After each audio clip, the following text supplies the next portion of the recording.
క్రీస్తునాథుని యందు ప్రియ సహోదరి సహోదరులారా, క్రిస్మస్ పండగ అయిన తరువాత వచ్చే ఆదివారాన్ని తిరుకుటుంబ మహోత్సవంగా కొనియాడే ఆచారము మన ఆర్సిఎం సాంప్రదాయంలో ఉంది. కాబట్టి ఈరోజు మనము తిరుకుటుంబ మహోత్సవాన్ని కొనియాడుతూ ఉన్నాం. మనందరికీ తెలిసినట్లుగా యేసు, మరియా, జోజప్పల కుటుంబాన్ని తిరుకుటుంబము అని మనం పిలుస్తాం. మన శ్రీసభ ఈ కుటుంబాన్ని మన అన్ని కుటుంబాలకు ఒక ఆదర్శంగా మన ముందు ఉంచుతూ ఉంది.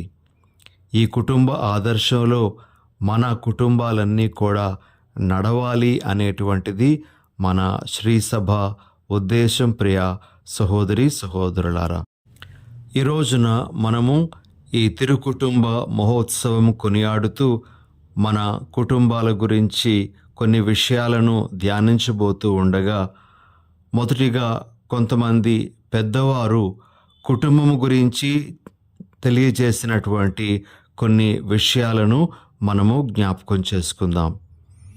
బిషప్ డెస్మండ్ టూటు గారు ఈ విధంగా కుటుంబం గురించి అంటారు: "You don't choose your family. They are God's gift to you as you are to them." దీని భావము ప్రియా సహోదరి సహోదరులారా తెలుగులో ఏమిటి అంటే, నువ్వు నీ కుటుంబాన్ని ఎన్నుకోవడం లేదు. నీ కుటుంబ సభ్యులందరూ నీకు దేవుని బహుమానం. అదే విధముగా నువ్వు కూడా నీ కుటుంబ సభ్యులకు దేవుని బహుమానం అని. ఇక ఇంకొక వ్యక్తి కుటుంబం గురించి ఈ విధంగా అంటాడు: "family is where life begins and love never ends." కుటుంబములోనే జీవితం ప్రారంభమవుతుంది. కుటుంబంలో ప్రేమ ఎన్నటికీ వాడిపోదు అని. మరి మన పరిశుద్ధ ఫ్రాన్సిస్ పోపు గారు కుటుంబం గురించి ఈ విధంగా అంటారు: "The family is the first school of human values, where we learn the wise use of freedom." ప్రియ సహోదరి సహోదరులారా, మన ఫ్రాన్సిస్ పోపు గారి యొక్క మాటల్లో కుటుంబము అనేటువంటిది మానవతా విలువలకు మొదటి పాఠశాల వంటిది. మనము ఈ పాఠశాలలో మన స్వేచ్ఛను ఏ విధంగా సద్వినియోగం చేయాలో నేర్చుకుంటాము అనే విషయాన్ని ఆయన అంటారు. ఇక మరలా పోప్ ఫ్రాన్సిస్ గారు ఈ విధంగా అంటారు: "In the family, 3 words need to be used. I want to repeat this 3 words. Please, thank you, sorry. 3 essential words." Francis పోపు గారి యొక్క మాటల్లో మన కుటుంబంలో 3 మాటలు ఎప్పుడూ మనం వాడుతూ ఉండాలి అట. ఆ 3 మాటల్ని పదే పదే ఆయన చెప్తూ, అవి ఏమిటి అంటే, దయచేసి అనేటువంటి మాట మనం వాడగలగాలట. థ్యాంక్ యూ, కృతజ్ఞతలు అనేటువంటి మాట వాడాలి. క్షమించు అనేటువంటి మాట మనము మన కుటుంబంలో తరచుగా వాడాల్సినటువంటి కొన్ని ముఖ్యమైన పదాలు అని ఫ్రాన్సిస్ పోపు గారు అంటారు. ప్రియ సహోదరి సహోదరులారా, మరి ఈరోజు మనము తిరుకుటుంబ మహోత్సవాన్ని కొనియాడుతూ ఉండగా, తిరుకుటుంబము మనకు ఏ ఏ విషయాలలో ఆదర్శవంతంగా ఉందో మనము క్లుప్తంగా తెలుసుకోవడానికి ప్రయత్నం చేద్దాం. ప్రియ సహోదరి సహోదరులారా, తిరుకుటుంబము మనకు అనేక విషయాలలో ఆదర్శంగా మన ముందు ఉంది. అయితే ఒక 3 విషయాలను మనము ధ్యానించుదాం. మొదటిగా, దేవుని మాటకు సంపూర్ణంగా విధేయించినటువంటి కుటుంబము తిరుకుటుంబము. యేసు ప్రభు ఈ లోకానికి వచ్చింది దేవుని యొక్క మాటను విధేయించే. అదేవిధంగా మరియమాత దేవుని యొక్క ప్రణాళికకు సిద్ధమైంది దేవుని మాటకు విధేయించే, నేను ప్రభువు దాసురాలను అనే మాటతోనే ఆమె దేవుని యొక్క ప్రణాళిక తన జీవితంలో నెరవేర్చడానికి సిద్ధపడింది. అదేవిధంగా యోసేపు గారు కూడా దేవుని యొక్క మాటను శిరస వహించి తనకు అప్పగించబడిన తెలియజేయబడినటువంటి పనిని ఆయన చక్కగా నెరవేర్చుకుంటూ వెళ్ళారు. దేవుని మాటకు విధేయించినటువంటి కుటుంబముగా ఈ తిరు కుటుంబము మన ముందు ఎల్లప్పుడూ ఉంటుంది. ఈ విధంగా ఒక మంచి ఆదర్శాన్ని మన అన్ని కుటుంబాలకు ఈ తిరు కుటుంబం ఇస్తూ ఉంది. ప్రియా సహోదరి సహోదరులారా, ఇక రెండవ విషయం, ఈ తిరు కుటుంబము మనకిచ్చేటువంటి ఆదర్శం ఏమిటి అంటే, శ్రమలలో ఎన్నటికీ నిరుత్సాహపడనటువంటి కుటుంబము ఈ తిరు కుటుంబం. తిరు కుటుంబము దేవుని చేత ఏర్పాటు చేయబడినటువంటి కుటుంబం.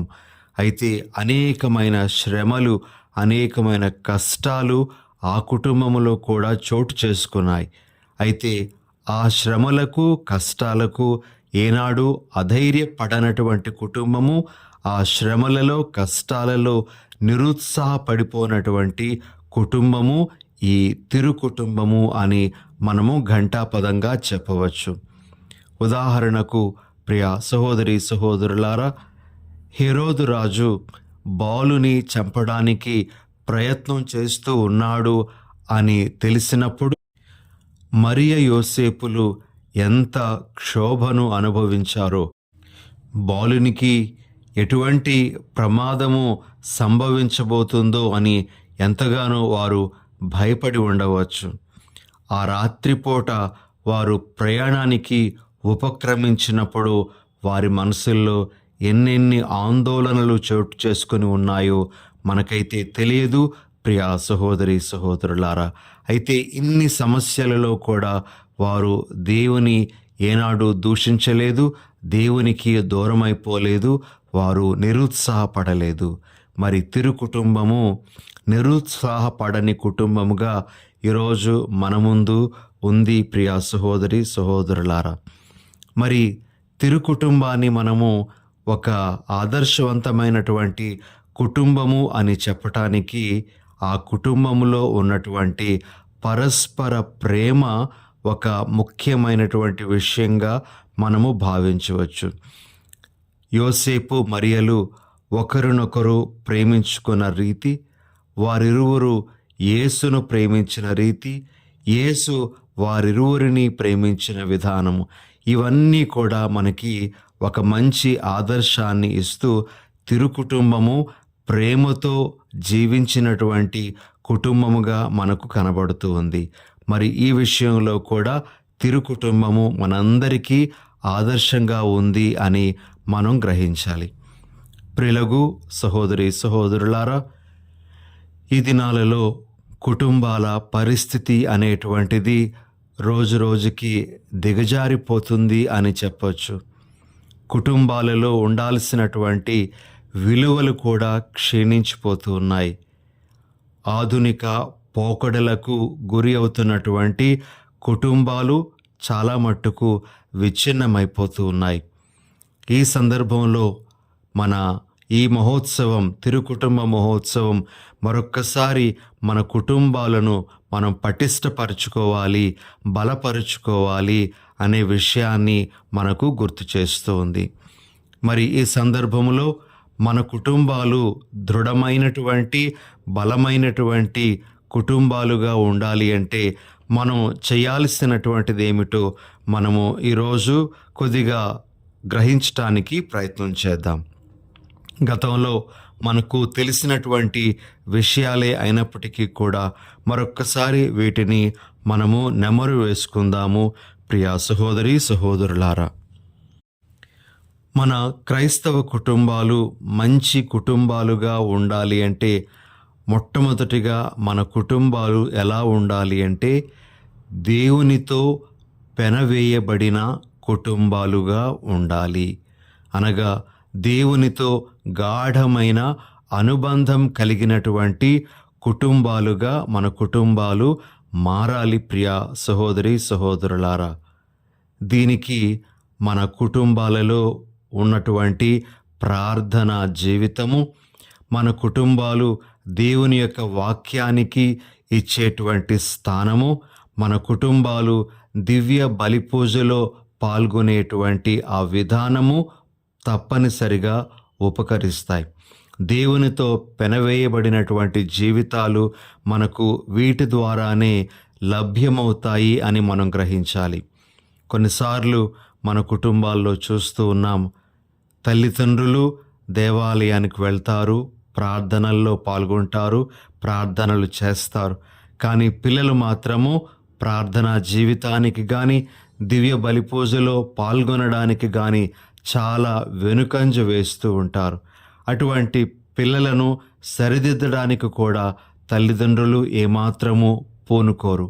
ప్రియ సహోదరి సహోదరులారా, మన కుటుంబాలు మంచి కుటుంబాలుగా మారాలి అంటే దేవునితో పెనవేయబడిన కుటుంబాలుగా ఉండాలి. తల్లిదండ్రులు, పిల్లలు అందరూ కలిసి దేవునిలో ఎదిగేటట్లుగా ప్రయత్నం చేయాలి. ఇది ప్రభు మనందరికీ ఈరోజు గుర్తు చేస్తున్నటువంటి ఒక విషయం. ఇక రెండవది, మన కుటుంబాలు చెడును బయటకు నెట్టేటువంటి కుటుంబాలుగా మారాలి. ఈ రోజుల్లో చెడు మన కుటుంబాలలోనికి చొరబడడానికి అనేక విధాలుగా ప్రయత్నం చేస్తుంది. సైతాను మన కుటుంబాలలో తిష్ట వేయడానికి శతవిధాల ప్రయత్నాలు చేస్తూ మన కుటుంబాలను తన వశం చేసుకోవడానికి ప్రయత్నం చేస్తున్న ఈ తరుణంలో మనము చెడును మన కుటుంబాల నుండి బయటకు నెట్టివేయడానికి ప్రయత్నం చేయాలి. చెడు అనేటువంటిది కొన్నిసార్లు వ్యసనాల ద్వారా మన కుటుంబంలో చొరబడుతూ ఉంది. చెడు అనేటువంటిది మనం మాట్లాడే చెడు సంభాషణల ద్వారా మన కుటుంబంలో చొరబడుతూ ఉంది. చెడు అనేది మనము ఏర్పాటు చేసుకునే చెడు స్నేహాల ద్వారా మన కుటుంబంలోనికి చొరబడుతూ ఉంది. చెడు అనేటువంటిది మనము వ్యర్థపు విషయాలకు ఇచ్చేటువంటి ఆ ప్రాధాన్యత ద్వారా మన కుటుంబాలలోనికి చొరబడుతూ ఉంటుంది. ప్రియా సహోదరి సహోదరులారా, ఈ విషయాన్ని మనము గ్రహించాలి, గమనించాలి. ఎప్పుడైతే చెడును మనము బలవంతంగా బయటికి నెట్టివేస్తామో అప్పుడే మన కుటుంబాలు మంచిగా ఉంటాయి. అందరూ గ్రహించాలి, తల్లిదండ్రులు, పిల్లలు, కుటుంబ సభ్యులందరూ ఏది చెడు, ఏది మంచి అనే విషయాన్ని గ్రహించి చెడును ఎప్పుడూ బయటకు నెట్టివేయడానికే ప్రయత్నం చేయాలి. ప్రియులకు సహోదరి సహోదరులారా, ఇది ఒక ముఖ్యమైనటువంటి సందేశంగా మనము ఈరోజు గ్రహించాలి. ఇక మూడవ విషయం, మన కుటుంబాలు మంచి కుటుంబాలుగా ఉండాలి అంటే మన కుటుంబాలలో పరస్పర గౌరవం అనేటువంటిది ఉండాలి. ప్రియ సహోదరి సహోదరులారా, గౌరవం అని మనం అనుకునేటప్పుడు పిల్లలు తల్లిదండ్రులకి ఇచ్చేటువంటి గౌరవం గురించి మాత్రమే కాదు మనం మాట్లాడుకునేది. గౌరవం అనేటువంటిది భార్యాభర్తల ఇద్దరి మధ్య కూడా ఉండాలి. భర్త భార్యను గౌరవించాలి, భార్య భర్తను గౌరవించాలి. ప్రియ సహోదరి సహోదరులారా, ఈరోజు మనం ఆలకించినటువంటి రెండవ పట్టణము పౌలు గారు కొలస్సీలకు వ్రాసినటువంటి లేఖ 3వ అధ్యాయము 18, 19, 20 వచనాలలో ఈ విధంగా మనము వింటాం. భార్యలారా, మీరు మీ భర్తలకు విధేయులుగా ఉండుడు. క్రీస్తుకు చెందిన వారుగా మీరు చేయవలసిన కార్యమిది. భర్తలారా, మీరు మీ భార్యలను ప్రేమింపుడు, వారి పట్ల కఠినముగా ప్రవర్తింపకుడు. బిడ్డలారా, మీరు మీ తల్లిదండ్రులకు అన్ని విషయములలోనూ విధేయులగుడు, ఇట్టిది క్రీస్తుకు ప్రీతిపాత్రము. ఇలా భార్యాభర్తలు ఒకరిని ఒకరు గౌరవించుకుంటూ జీవించాలి అని, అదేవిధంగా తల్లిదండ్రులు బిడ్డలను గౌరవించాలి అని, బిడ్డలు తల్లిదండ్రులను గౌరవించాలి అని కూడా ఈ వాక్యము మనకు తెలియజేస్తుంది. ప్రియ సహోదరి సహోదరులారా, ఈ సందర్భంలో కొన్ని కుటుంబాలలో జరిగేటువంటి విషయాలు, వారు భార్యాభర్తలు, మరి ముఖ్యంగా భర్తలు తమ భార్యలను శారీరకంగా కానీ మానసికంగా కానీ హింసించడం అనేటువంటిది జరుగుతూ ఉంది. ఫిజికల్ వైలెన్స్ అని అంటారు, గృహహింస అని కూడా అంటూ ఉంటారు. ఇది దేవునికి ఏమాత్రము ప్రీతిపాత్రమైనటువంటి విషయం కాదు. మలాకి గ్రంథము 2వ అధ్యాయం 16వ వచనంలో ప్రభు ఈ విధంగా అంటారు, మీరు యవ్వనమున వివాహమాడిన మీ భార్యల పట్ల క్రూరముగా ప్రవర్తించుట నేను సహింపజాలను అని ప్రభు అంటారు. అదేవిధంగా ఈరోజు మనము ఆలకించాము 2వ పట్టణము పౌలు గారు కొలొస్సీలకు రాసినటువంటి లేఖ 3వ అధ్యాయంలో, మీరు మీ భార్యల పట్ల కఠినముగా ప్రవర్తింపకుడు అనేటువంటి మాట. ఈ విధంగా భార్యాభర్తలు ఒకరిని ఒకరు గౌరవించుకుంటూ జీవించాలి అనేది ప్రభు యొక్క కోరిక. ప్రియ సహోదరి సహోదరులారా, ఇదే సందర్భంలో ఇంకొక విషయం కూడా మనము ఇక్కడ ప్రస్తావించాలి. అదేమిటి అంటే మన పిల్లలను గౌరవించడం. పిల్లలను గౌరవించడం అంటే మనము వారిని ఇతరుల ముందు అవమానపడేటట్లుగా దూషించకూడదు, లేకపోతే వారి యొక్క మనస్సు గాయపడేటట్లుగా మన ఇష్టం వచ్చినట్లు వారిని మనము ఏ మాటలు అనకూడదు. ప్రియ సహోదరి సహోదరులారా, ఆ చిన్న వయస్సులో వారి మీద ప్రయోగించబడినటువంటి ఆ మాట వారి మీద తీవ్రమైనటువంటి ప్రభావాన్ని చూపించే అవకాశం ఉంటుంది. అంతేకాకుండా వారితో తల్లిదండ్రులకు ఉండేటువంటి సంబంధంలో కూడా చాలా మార్పులు అనేటువంటివి వస్తాయి. వారిని మనము అనవసరంగా దూషించి వారి మనస్సు గాయపరిచేటప్పుడు.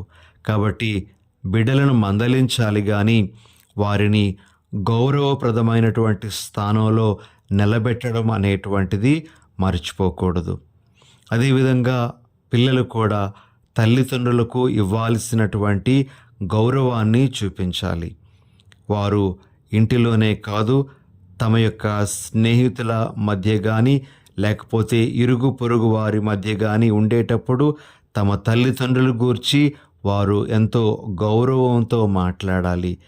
తల్లిదండ్రులను కించపరుస్తూ మాట్లాడడము, వారిని గూర్చి అవమానకరమైనటువంటి వ్యాఖ్యలు చేయడం అనేటువంటిది తగదు అని ప్రభు ఈరోజు పిల్లలందరికీ కూడా గుర్తు చేస్తూ ఉన్నారు. ప్రియ సహోదరి సహోదరులారా, దీనికి సంబంధించి ఈనాటి మొదటి పట్టణము శిరాపుత్రుడైన యేసు జ్ఞాన గ్రంథము 3వ అధ్యాయంలో మనము అనేకమైనటువంటి మంచి విషయాలు నేర్చుకోగలము. ఇక 4వ విషయం, ప్రియ సహోదరి సహోదరులారా, మన కుటుంబాలు మంచి క్రైస్తవ కుటుంబాలుగా ఉండాలి అంటే మనం చేయాల్సింది ఏమిటి అంటే మంచిని వెదజల్లేటువంటి కుటుంబాలుగా మన కుటుంబాలు మారాలి. ఈరోజు మనము పౌలు గారు కొలొస్సీలకు వ్రాసినటువంటి లేఖ 3వ అధ్యాయము 12వ వచనంలో ఈ విధంగా చదువుతాం, మీరు దేవునిచే ఎన్నుకొనబడిన ప్రజలు, ఆయనకు పరిశుద్ధులు ప్రియులు అయినవారు. కాబట్టి మీరు దయ, కనికరము, వినయము, సాత్వికత, ఓర్పు అలవర్చుకొనుడు.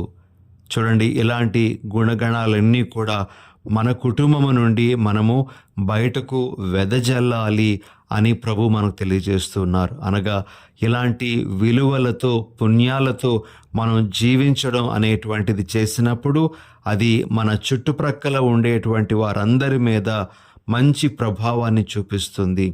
వారందరూ దేవుని వైపు ఆకర్షితులవ్వడానికి గొప్పదైనటువంటి అవకాశాన్ని మనము ఇస్తూ ఉన్నాము అని గ్రహించాలి. ప్రియ సహోదరి సహోదరులారా, మన క్రైస్తవ గృహాల నుండి మంచి విలువలు అనేటువంటివి బయటకు ప్రదర్శితమవ్వాలి. కొండ మీద కట్టబడిన పట్టణము మరుగై ఉండజాలదు అని ప్రభు అంటారు. మరి ఒక క్రైస్తవ గృహము కూడా ఇలాంటి పుణ్యాలతో అలరారుతూ ఉండాలి. మన కుటుంబం నుండి ఇతరులు ఏదైనా నేర్చుకునే విధంగా మన కుటుంబాలలో ఆ మంచితనం అనేటువంటిది వెల్లివిరియాలి అని ప్రభు ఈరోజు మనకు తెలియజేస్తూ ఉన్నారు. ఈ దినాన ఒకసారి మన కుటుంబాలను పరిశీలించుకుందాం. మన కుటుంబాలు మంచిని వెదజల్లే కుటుంబాలుగా, మంచిని ప్రదర్శించే కుటుంబాలుగా ఉంటున్నాయా, లేదా మన కుటుంబాలు కూడా ఇతర కుటుంబాలలాగానే మన ఇష్టం వచ్చినట్లుగా జీవిస్తూ మనకంటూ ఏ ప్రత్యేకత లేకుండా జీవిస్తూ ఉన్నామా అనేటువంటిది గ్రహించాలి. ఇక ఆఖరుగా ప్రియ సహోదరి సహోదరులారా, మనందరము మన కుటుంబాన్ని ఒక చిన్న శ్రీసభగా పరిగణించాలి. డొమెస్టిక్ చర్చ్ అని అంటారు. పెద్ద శ్రీసభ కుటుంబము అనేటువంటి చిన్న శ్రీసభ నుండే అది ప్రారంభమవుతూ ఉంది అని గ్రహించాలి. కాబట్టి పెద్ద సంఘానికి మూలము మన కుటుంబము అనేటువంటి చిన్న సంఘం. మరి ఆ పెద్ద సంఘము ఏ విధంగా పవిత్రంగా ఉంటుందో మన కుటుంబం కూడా పవిత్రంగా ఉండాలి అనేదే ప్రభు యొక్క ఉద్దేశం. మరి ఆ పెద్ద సంఘానికి యేసు ప్రభు ఏ విధంగా శిరస్సుగా ఉంటూ ఉన్నాడో మన కుటుంబానికి కూడా యేసు ప్రభు అధికారిగా, యజమానిగా ఉండాలి. ఆ పెద్ద శ్రీసభలో ఉండేటువంటి సభ్యులందరూ ఏ విధంగా ఒక శరీరములోని అంగాలులా కలిసి ఉంటారో అలానే మన కుటుంబంలోని వారందరూ కూడా ఐక్యతకు పెద్దపీట వేస్తూ అందరం కలిసిమెలిసి జీవించడం అనేటువంటిది నేర్చుకోవాలి. పవిత్రంగా, నిర్మలంగా, నిర్దోషంగా మన చిన్న శ్రీసభ అనగా మన కుటుంబము ఉండాలి అనేది ప్రభు యొక్క కోరిక. ప్రియ సహోదరి సహోదరులారా, ఇటువంటి విషయాలన్నీ ఈ తిరుకుటుంబ మహోత్సవం నాడు మన మనసులో పెట్టుకొని మన కుటుంబాన్ని కూడా తిరుకుటుంబాన్ని పోలి జీవించే విధంగా దీవించమని ప్రభువుని ప్రార్థన చేసుకుందాం.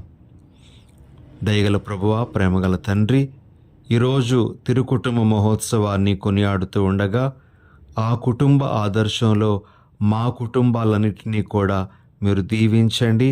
మేము యేసు మరియ జోజప్పల కుటుంబాన్ని గమనిస్తూ చూస్తూ ఆ కుటుంబము నుండి అనేకమైన మంచి విషయాలు నేర్చుకొని ఆ కుటుంబములాగానే మేము కూడా ఒక పవిత్ర కుటుంబముగా వెలుగొందే భాగ్యాన్ని ప్రసాదించమని మీ పరిశుద్ధ నామమున అడిగి వేడుచున్నాం తండ్రి. ఆమెన్.